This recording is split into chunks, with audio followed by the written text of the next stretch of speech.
ખેડા જિલ્લામાં આવેલા નડિયાદમાં 7મી વખત ફેન પાર્ક ભવ્યનું આયોજન કરાયું। ખેડા જિલ્લા ક્રિકેટ એસોસિએશન અને મુંબઈ બીસીસીઆઈના સહયોગથી નડિયાદ રાધે ફાર્મ ખાતે આઈપીએલ મેચ નિહાળવા ફેન પાર્કનું આયોજન કરાયું। લગભગ 8,000 થી 10,000 લોકો રાધે ફાર્મના મેદાનમાં આઈપીએલની મેચ નિહાળશે। ટીવી સ્ક્રીન અને ડીજે સિસ્ટમ સાથે 2 દિવસમાં 4 મેચ બતાવવામાં આવશે। બપોરની મેચ જોવા આવતા દર્શકો માટે વિશાળ છત્રી मैदान में મૂકવામાં આવશે જેથી ગરમીથી રાહત મળી શકે। नमस्कार, मेरा नाम अमित सिद्धेश्वर है और मैं बीसीसीआई मुंबई से हूँ। आईपीएल फैन पार्क का आयोजन नडियाद शहर में 7वीं बार हो रहा है और पूरे देश में ये 50 शहरों में होगा। और नडियाद में 7वीं बार होने का कारण यही है कि नडियाद की जो क्रिकेट प्रेमी जनता है उनका और खेड़ा डिस्ट्रिक्ट के जो अथॉरिटीज है उनका जो सपोर्ट मिला है, उसी वजह से नडियाद में फिर से इस आईपीएल फैन पार्क का आयोजन होगा। इस आईपीएल फैन पार्क की सबसे बड़ी उपलब्धता यही है कि अगर आपको किसी स्टेडियम में मैच देखने जाना है तो आपको बाकायदा टिकट खरीदना पड़ता है और टिकट खरीद के आप मैच देखने जाते हैं।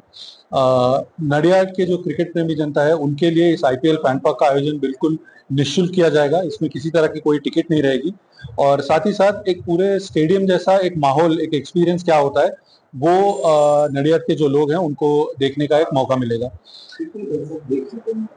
इस आईपीएल फैन पार्क में 8 से 10,000 लोगों की आने की हम लोग ने कैपेसिटी का एक वेन्यू क्रिएट किया है, जिसमें फ्लोटिंग क्राउड आएगा और लोग आके इस आईपीएल फैन पार्क में बैठ के मैच का मजा ले सकते हैं।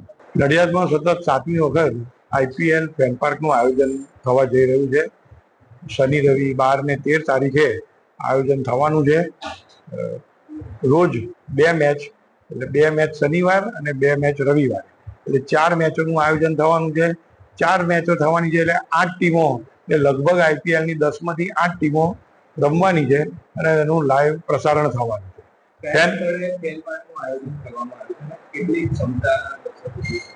ફેન પાર્કનું આયોજન રાધે ફાર્મ, પેટલાદ રોડ, સ્વામિનારાયણ મંદિર સામે કરવામાં આવ્યું છે અને લગભગ એક સાથે 7 થી 8,000 લોકો તેને માણી શકે એ રીતની વ્યવસ્થા કરવામાં આવી છે। ખૂબ સારી વ્યવસ્થા, દરેક સિક્યોરિટી ત્યાં રાખવામાં આવી છે, પોલીસની હોય, ડોક્ટરની હોય, સીસીટીવી કેમેરા મૂકવામાં આવે છે, ફાયર બ્રિગેડને ત્યાં આગળ રાખવામાં આવ્યું છે, એટલે દરેક જાતની સુરક્ષાની પણ વ્યવસ્થા કરવામાં આવી છે। ઉનાળો હોવાથી લોકોને નિઃશુલ્ક પાણી મળે તેની પણ વ્યવસ્થા કરવામાં આવી છે અને વ્યાજબી ભાવે અંદર તેઓને નાસ્તા, ખાવા પીવાનું ને મળે તેની પણ વ્યવસ્થા કરવામાં આવી છે। આ 7મી વખત ફેન પાર્ક થઈ રહ્યો છે। 2 વખત કોવિડ વખતે ફેન પાર્ક નતા થયા એટલે એ વખતે આપણે નતું થયું, એટલે લગભગ આપણે દર વખતે ફેન પાર્ક નડિયાદમાં થયો છે અને એ એટલા માટે થયો છે કે નડિયાદની પ્રજાએ ફેન પાર્કને ખૂબ જ સારો પ્રતિસાદ આપ્યો છે અને એના જે ફીડબેક ગયા છે એના લીધે ઘણી વખત એવું, આ વખતે જ એવું થયું કે આપણે કોલેજના ગ્રાઉન્ડ ઉપર કરીએ છીએ।